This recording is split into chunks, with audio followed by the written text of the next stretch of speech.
Assalamualaikum warahmatullahi wabarakatuh. Perkenalkan, saya Aska Mudia Rahmi Kusuma dengan NP Mahir 057. Di sini saya akan mempresentasikan tentang analisis ortodonti fotografi. Dan yang pertama, untuk analisis hubungan antara kerangka kraniofacial dan kontur wajah jaringan lunak, foto profil dan frontal diambil dalam kondisi standar dan dilakukan dengan pasien duduk tegak dalam keadaan oklusi serta bibir dan otot mentalis yang rileks. Kemudian persyaratan untuk mendapatkan foto yang sebanding ini dapat dievaluasi dengan pengukuran dan juga tampilan foto profil ini dapat dilakukan dengan berbagai cara seperti tampilan frontal dan lateral diambil dengan satu kamera, lalu 2 foto akan diambil dengan satu kamera dan bisa memperoleh aspek yang berbeda dan dengan menggunakan cermin. Kemudian yang ketiga itu pandangan depan dan samping akan diambil secara bersamaan menggunakan 2 kamera. Kemudian analisis fotografi dalam arah sagital. Ini didasarkan pada evaluasi divergensi wajah akan terdapat dua garis referensi yang digunakan. Yang pertama, garis yang menghubungkan dahi dan batas bibir atas, kemudian garis yang menghubungkan batas bibir atas dan pegonion jaringan lunak. Kemudian tiga jenis profil ini akan dibedakan berdasarkan hubungan dari kedua jaringan ini.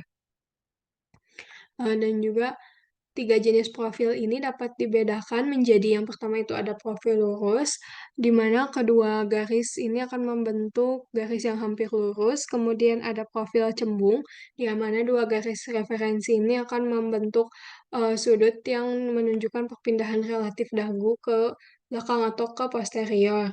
Kemudian ada profil cekung, di mana dua garis referensi dari sudut akan menunjukkan adanya perpindahan dagu yang relatif ke depan atau divergen ke anterior. Kemudian untuk metode evaluasi dan penandaan garis referensi ini garis atas ini akan terlihat dari glabella dan juga bibir atas, kemudian garis bawah ini akan menggabungkan batas bibir atas dan puncak dagu jaringan lunak. Kemudian eh, nantinya sudut yang dibentuk oleh dua garis ini merupakan divergensi muka. Dan yang gambar ke kiri ini merupakan referensi dari profil yang lurus, kemudian yang tengah ini merupakan profil yang cembung, dan yang paling kanan ini merupakan profil yang cekung. Nah, profil jaringan lunak yang cembung atau yang ini tuh menunjukkan adanya hubungan rahang kelas 2.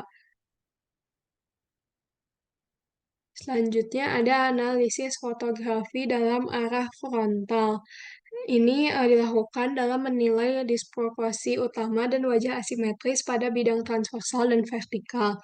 Nah, adanya sedikit rotasi saja ini sudah mengakibatkan adanya perbedaan yang besar antara pola relatif kontur wajah kanan dan kiri. Dan ini merupakan hal yang penting untuk menempatkan kamera ini tegak lurus dengan garis tengah wajah selama pemaparan. Nah, untuk analisis klinis ini akan ditandai dua titik orbit dan membuat nasion ini kulit tegak lurus. Dan selama evaluasi pengukuran, ahli diagnosa ini harus mengingat asimetri fisiologis antara wajah.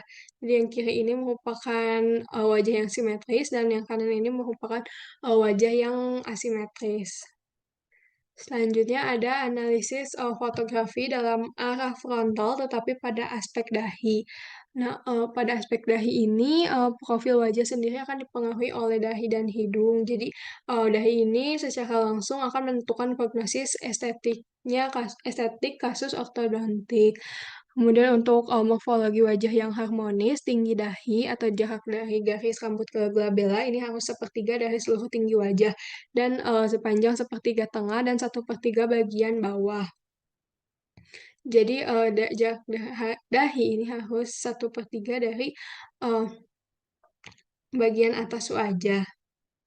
Kemudian ada analisis fotografi dalam arah frontal yaitu untuk aspek bibir.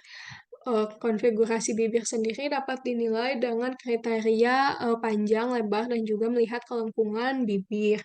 Nah, dalam situasi yang seimbang atau yang simetris, maka panjang bibir atas ini akan berukuran sepertiga, kemudian bibir bawah dan dagu ini akan, 2/3 dari tinggi wajah bagian bawah.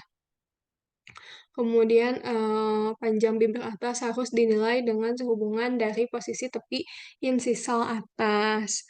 Nah, selain karakteristik yang etnis, adanya protrusi dari bibir sendiri, ini dipengaruhi oleh ketebalan jaringan lunak atau, tonus dari otot orbicularis oris atau adanya protrusi dari gigi anteriornya. Mungkin sekian yang dapat saya sampaikan, kurang lebihnya mohon maaf. Wassalamualaikum warahmatullahi wabarakatuh.